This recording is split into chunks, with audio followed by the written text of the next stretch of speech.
The dark truth about stupidity they keep hidden. Dietrich Bonhoeffer, there's a truth so unsettling, so quietly dangerous, that most people instinctively avoid it the moment it comes into view. Not because it's too complex or abstract, but because it hits too close to home. It challenges our assumptions about good and evil, about intelligence and ignorance, about power and resistance. This truth comes from a man who didn't just think in isolation, he lived his philosophy in one of the darkest periods in human history. Dietrich Bonhoeffer, the German theologian and resistance fighter who stood up to the Nazi regime, gave us a warning that almost no one talks about today, not just about tyranny, but about the real enemy that allows tyranny to thrive. It's not hatred, it's not violence, it's not even malice, it's stupidity and not the way you think.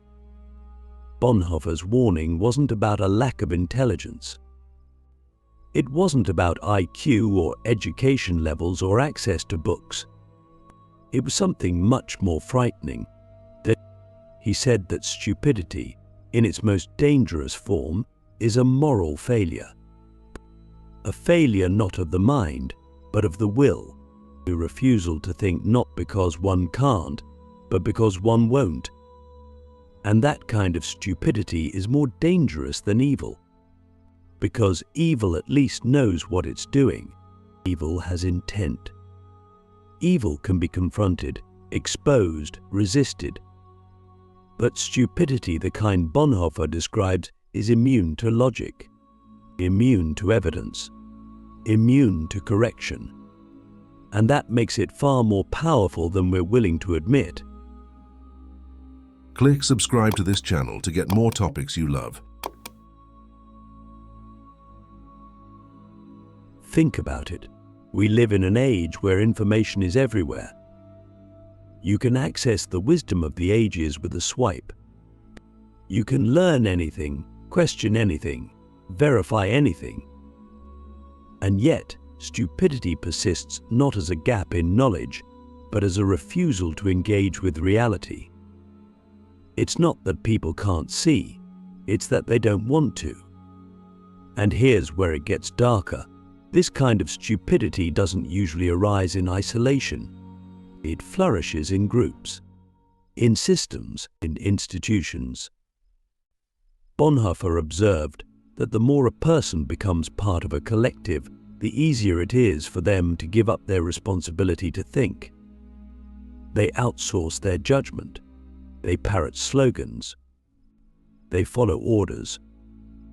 They become, in his words, a mindless tool. And once that happens, once a person gives up their moral and intellectual independence, they become capable of participating in evil without even realizing it. That's what Bonhoeffer saw happening in Nazi Germany. Ordinary people weren't choosing evil. They were choosing obedience. They were choosing safety. They were choosing to not think. And that made them complicit in horrors they didn't even understand. That is the dark truth about stupidity. It's not passive. It's not neutral. It's a form of surrender. A surrender of your most sacred human responsibility, the responsibility to see. Now ask yourself, in what areas of your life have you stopped thinking? Where have you let the crowd decide for you? Where have you traded clarity for comfort, truth for tribalism, responsibility for belonging? These are not rhetorical questions. Because if we're honest, we all do it. We all have blind spots where we've chosen to look away, where we've chosen to believe something not because it's true, but because it's easy.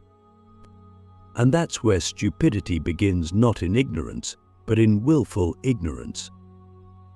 Bonhoeffer wasn't writing this from an ivory tower. He wrote these words from prison.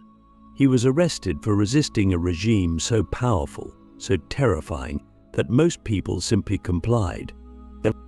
And even in the face of death, What haunted him most wasn't the violence of the Gestapo, it was the silence of the people.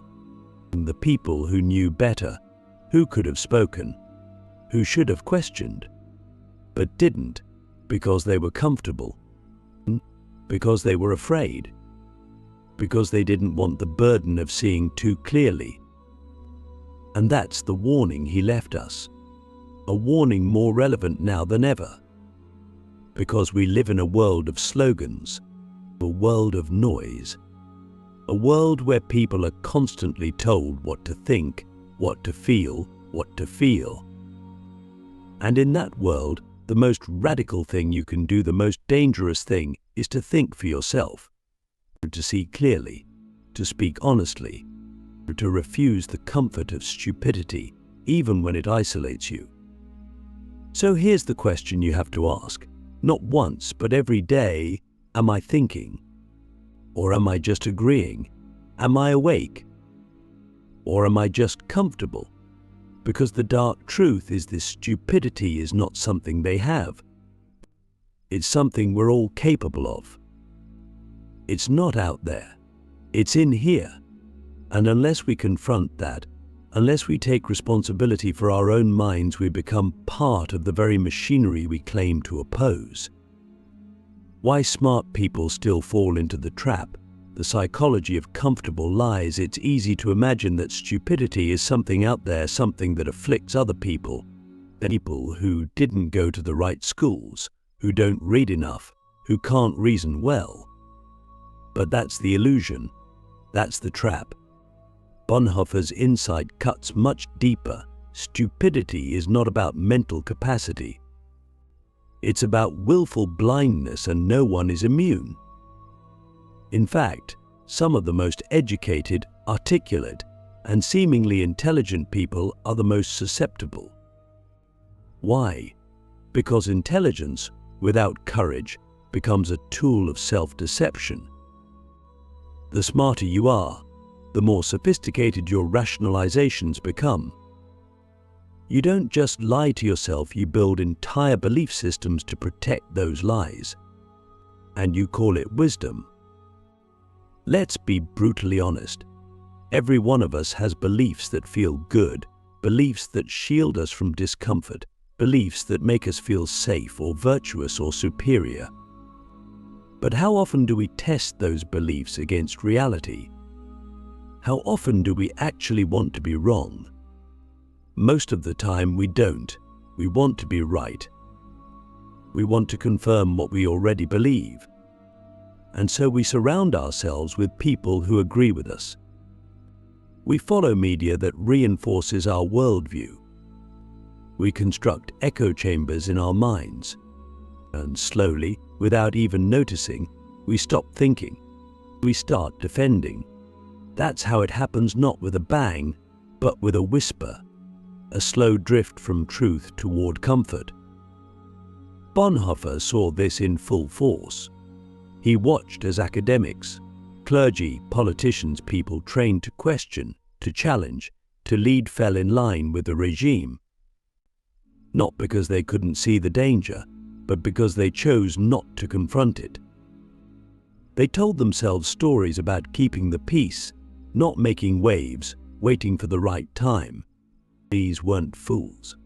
These were people with power, with education, with influence. But they lacked one thing, the moral clarity to see that comfort is not the same as peace. But that silence is not neutrality. That in the face of evil, inaction is complicity. And here's where it gets even more uncomfortable. We like to believe that if we had lived in Nazi Germany, we would have resisted, spoken up, helped others. But would we? Or would we have found clever ways to explain our silence? Would we have told ourselves it wasn't our fight, that we were just doing our jobs, that we needed to protect our families, our careers, our reputations? Smart people are experts at justifying their cowardice. That's what makes them dangerous, because when you combine fear with intelligence, you get something more insidious than ignorance. You get comfortable lies. So what's the antidote? How do we avoid becoming part of the machine we claim to oppose? It starts with radical self-honesty. It starts with questioning not just the world, but ourselves. Why do I believe this? Where did this idea come from? Am I willing to let go of a belief if it's proven false? Am I willing to be uncomfortable in the pursuit of truth? Most people aren't. Most people would rather be wrong and accepted than right and alone. And that's what Bonhoeffer meant when he said stupidity is not a lack of intellect, but of independence. This is where the real work begins. Because once you commit to living in truth, you can't go back. You will lose things, friends, status, belonging. You'll be misunderstood, mocked, dismissed. But what you gain is far greater: integrity, clarity, freedom. The ability to look in the mirror and know you're not lying to yourself, that you're awake, that you're thinking. And isn't that what it means to be truly alive? Not just to exist, but to choose your existence, to live deliberately, not passively, to seek truth, not comfort, to speak, even when your voice shakes. Bonhoeffer didn't die because he was foolish. He died because he refused to join the ranks of the comfortable. He refused to believe the lie that staying silent was safe. And in doing so, he revealed the true cost of resistance and its true value. So let me ask you something unsettling. What lies are you still clinging to because they make life easier? What truths are you avoiding because they demand change? What would you have to give up if you chose to see clearly and speak honestly, starting today? Because the real danger isn't that people are stupid. It's that they're afraid to stop being stupid. Because once you see the truth, you're responsible for it. And responsibility is frightening. But it's also the only path to freedom. The silent majority, how stupidity becomes a political weapon. There's a reason regimes, whether authoritarian, populist, or corporate, in disguise, don't fear intelligent resistance as much as you might think. They don't need to silence every thinker, every rebel, every truth teller. They only need to do one thing: make the majority silent, not by force, but by apathy, not through violence, but through distraction. Because once the majority stops thinking, once the moral conscience of a society is sedated by comfort, fear, and convenience, stupidity becomes a weapon not wielded by a few, but carried unknowingly by millions. Dietrich Bonhoeffer didn't just diagnose this, he lived in its presence. He saw how the Nazi regime didn't need to convince every German to become a monster. It only needed to ensure that enough good people looked away, that they stayed quiet, that they let the machine roll on because it was easier or safer or not their business. And this is where Bonhoeffer's insight becomes devastating. Stupidity, in its systemic form, is not a passive flaw. It is cultivated. It is engineered. It is weaponized. How does this happen? It starts small. A joke here, a slogan there, a subtle shift in what's socially acceptable to say, to question, to challenge. Suddenly, questioning authority becomes dangerous. Independent thinking becomes radical. Asking for evidence becomes disrespectful. And slowly, the cultural climate changes not with an explosion, but with a sigh. People stop pushing back, stop thinking critically, stop resisting, because thinking becomes inconvenient. And that's when stupidity becomes more than a personal weakness, it becomes a political strategy. You don't need to ban books if no one's reading. You don't need to jail dissenters if the public already sees them as unpatriotic or troublemakers. You don't need to silence the thinkers if you can simply drown them out with noise, with entertainment, outrage, endless triviality. And this is why Bonhoeffer's warning is so relevant today. Because we live in a time where noise is everywhere, but clarity is rare. We're told what to feel, what to fear, what to love, and we're told it fast. Algorithms feed us what we already believe. Real conversations are replaced by slogans. And in that environment, stupidity isn't just tolerated, it's rewarded. But here's the terrifying twist. The more stupidity spreads, the more rational it starts to seem. When everyone else is nodding, you hesitate to raise your hand. When the crowd cheers, you second-guess your doubts. And suddenly silence feels like wisdom. Compliance feels like maturity. Going along to get along feels like peace. But Bonhoeffer saw through this illusion. He knew that silence in the face of evil is not neutrality, it's partnership. And the stupidity that enables it isn't innocent, it's lethal. So what can we do? How do we fight back against a force that is invisible, internal, and contagious? The answer isn't flashy. It doesn't come with a hashtag. It begins with responsibility. The responsibility to think, to question, to see clearly even when it hurts, especially when it hurts. It means refusing to let the crowd decide your conscience. It means teaching your children not what to think, but how to think. It means building a mind that can't be hijacked by fear or flattery. And yes, it means speaking, not always publicly, not always loudly, but consistently, honestly, even when it costs. Because every moment of silence in the face of stupidity becomes a brick in the wall of tyranny. Every time we look away, we help build the system that will eventually turn against us. And Bonhoeffer knew this with a clarity that most of us still avoid. That's why he didn't wait for a perfect plan. He acted not because he was sure it would work, but because he refused to become part of the silence. So ask yourself, when have you chosen silence over truth? Not because you didn't know what was right, but because it was easier not to say it. How many small compromises have you made in the name of not rocking the boat? How many truths have you swallowed, thinking someone else would say them? Because in the end, stupidity doesn't win by being loud, but it wins when the wise go quiet. And the dark truth is they're counting on you to stay quiet. Every system that depends on obedience counts on the intelligence of individuals being buried under the weight of social pressure. Bonhoeffer saw through it. Will we, freedom or comfort?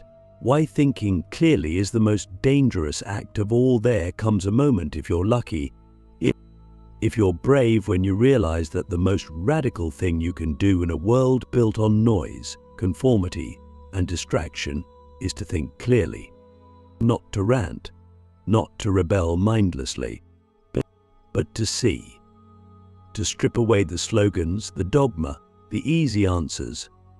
To hold reality in your hands, raw and unresolved, and not look away. That's the moment you understand why Bonhoeffer's insights were not just profound, they were dangerous. Because a thinking person is unpredictable. A clear mind is ungovernable.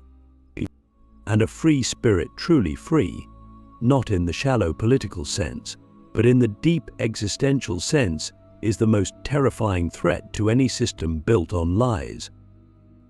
But here's the tragedy and the temptation: comfort is always easier. It's always closer. It demands nothing but your silence. It offers belonging, ease, and the illusion of progress. And most people, even good people, even intelligent people, will choose comfort almost every time. Not because they're weak, but because they're tired. Because they've been trained to trade their clarity for safety since childhood. Because they've never been shown that real freedom doesn't feel good at first. It feels lonely. It feels like exile. It feels like walking into a storm with no umbrella, because you'd rather get soaked in truth than stay dry under someone else's lies. Bonhoeffer knew this feeling intimately. He chose truth over safety again and again, not because he was fearless, but because he was awake. He understood that freedom isn't free, not in the patriotic sense, but in the existential sense.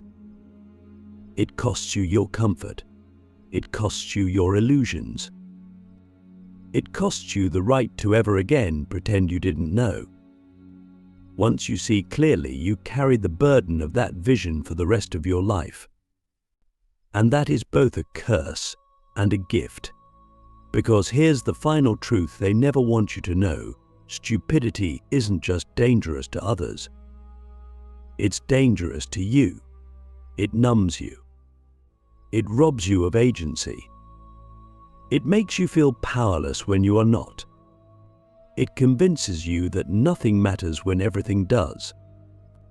And once that fog sets in, once you stop thinking, you become what Bonhoeffer feared most: not a villain, but a tool, a cog, a silent collaborator in your own diminishment. But you don't have to stay there.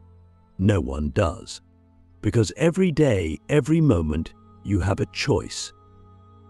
You can choose to think, to resist the pull of easy narratives, to ask the questions no one wants to ask. Not because you'll always find answers, but because the act of thinking itself is an act of rebellion. In a world that wants you passive, curiosity is revolutionary.